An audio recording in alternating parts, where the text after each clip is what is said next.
काही तक्रारी पोलीस प्रशासनाच्या बाबतीमध्ये दिल्या आहेत.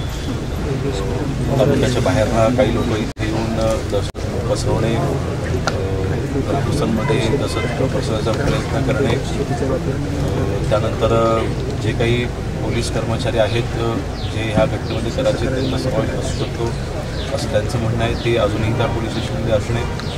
त्यानंतर जे मुख्य आरोपी आहेत त्या मुख्य आरोपींना इथून स्थलांतरित करणे त्यांच्या मागण्या आहेत. नक्कीच मागण्या रास्त आहेत, त्यातून काही चूक नाही. माननीय मुख्यमंत्री महोदयांची आणि शिंदे साहेबांची मी आजच चर्चा करून घेतो. विशेषतः जे मुख्य आरोपी आहेत त्यांना इथून स्थलांतर करण्याच्या बाबतीत त्यासाठी मी देखील सुद्धा प्रयत्न करेन. आणि आज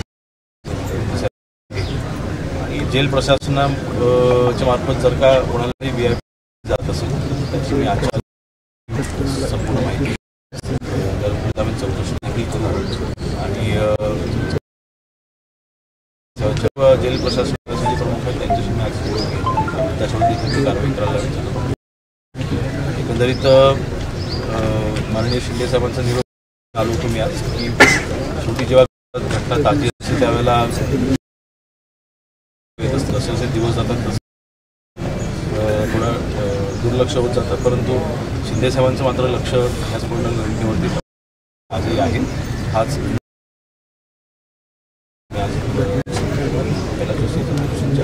सोबत खंबीरपणे उभे आहे.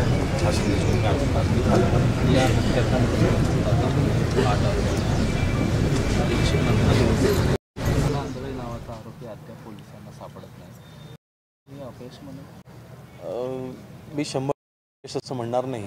नक्कीच ह्या अगोदर जे पोलीस प्रशासन होतं त्यांच्यावरती नक्कीच प्रश्नचिन्ह होते आणि त्यांच्या ढिसाळमुळे कदाचित त्या व्यक्तीला पळून जायला देखील मदत मिळालेली आहे. नवीन डिस्पिनच्या केल्यानंतर इथल्या PIच्या बाबतीमध्ये देखील म्हणणं आहे ते देखील अतिशय चांगल्या पद्धतीने काम करत आहेत. न्याय देण्याच्या दृष्टीने ते काम करत आहेत. आता जे पोलीस प्रशासन आहे त्यांच्याकडनं 100% जे काही त्यांना प्रयत्न चालू आहे तो प्रामाणिकपणे चालू आहे. मला विश्वास आहे आज न उद्या व्यक्ती कशा नाही, आज न उद्या त्या व्यक्तीला पकडलं जाईल. आणि एक मात्र खात्रीपूर्वक सांगेन की जी काही घटना घडली मी आजच सकाळी देखील सांगितलं की माणुसकीला काही फास नाही. त्यामुळे अशा घटनेमध्ये जे आरोपी असतील, जे आरोपी आहेत ते आरोपी तर सिद्ध करणं, कोर्टामध्ये योग्यरित्या सिद्ध करणं हे आपली आता प्राधान्य असणार आहे. आणि कारवाई करत असताना माझं वैयक्तिक मत केलं आहे फाशीच झाली, अशा आरोपींनाही 100% फाशी झाली पाहिजे.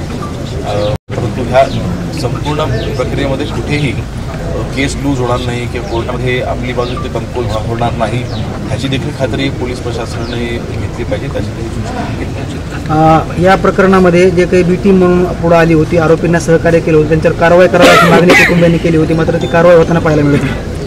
बघा, मी मगाशी म्हटल्याप्रमाणे ज्यावेळेस ही घटना घडली त्यावेळे जे काही पोलीस प्रशासन ते करतं त्याच्यापैकी ज्या पोलीस अधिकाऱ्यांनी त्यांना तिथे सगळ्या बाबतीची काही मदत केलेली आहे त्या बाबतीत कोणाला काही नियम अधिकाऱ्यांना आपण केलेलं आहे. त्यांचं म्हणणं असंही होतं की त्याच्यानंतर देखील त्यांची बॉडी लँग्वेज म्हणा कुठलाही त्याच्यामध्ये पश्चाताप नाही. अशांच्या बाबतीत देखील आताच मी ॲडिशनल SP देखील सूचना केली.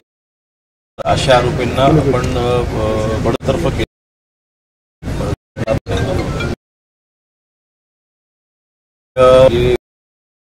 घटनेने प्रशासनाचे डोळे उघडलेले आहेत. या ज्या घटना घडल्या त्याच्यामध्ये पोलीस प्रशासन कशा पद्धतीने सहकार्य करत होते यादेखील आम्हाला लक्षात आलं. घटना घडणार नाही.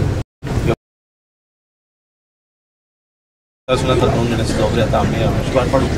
संतोष देशमुख यांच्यावर खोटा गुन्हा दाखल करण्यासाठी त्यांना कळमला पुढे आलेले आरोपींनी तशी साक्ष किंवा जबाब दिलेला आहे.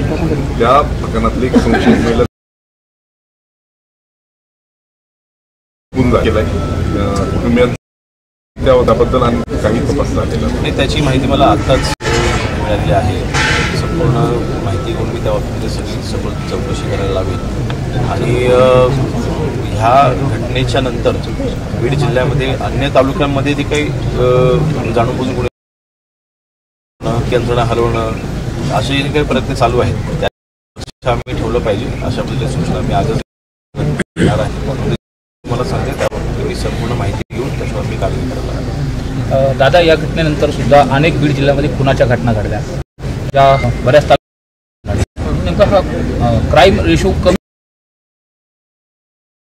दादा एवढा रिझल्ट पाहिजे तेवढा पोलीस प्रशासन म्हटल्यानंतर ते अंमलदारपासून ते SP साहेबांपर्यंत आहे जिल्ह्याचं, आणि ह्या सगळ्या यंत्रणा जोपर्यंत सुरळीतरित्या काम करत नाही तोपर्यंत येत नसतो. त्यामुळे नक्कीच त्या बाबतीतल्या योग्य त्या सूचना मी आजच देईन. शेवटी आज मी काही जिल्ह्याच्या पोलीस प्रशासनाचं करू शकत नाही आहे, परंतु तरीसुद्धा अर्थातच क्राईम रेट हा कमी झाला पाहिजे सगळ्याच बाबतीमध्ये, त्याच्या सूचना आम्ही दिल्या. मात्र दादा आणखी एक महत्त्वाचा विषय की ज्या पोलीस अधिकाऱ्यांच्या संदर्भात दादा एक मिनिट, त्या पोलीस अधिकाऱ्यांसंदर्भात खूप मोठ्या प्रमाणात प्रश्नचिन्ह उपस्थित करण्यात आलं होतं, जे अनेक वर्षापासून बीड जिल्ह्यामध्ये आहेत त्यांची करण्यात आलेली नाही. मी ते ज्या पोलीस अधिकाऱ्यांच्या बाबतीमध्ये निलंबनाची कारवाई आहे किती वेळापर्यंतची आहे काय ही सगळी चौकशी आज मी सगळी माहिती घेणार आहे. आणि खरं तर त्यांची देखील चर्चा करू. हॉस्पिटलमध्ये जो मृत्यू झाला महिलेचा त्या संदर्भात काय कारवाई करणार दादा? महत्त्वाचा विषय सोडून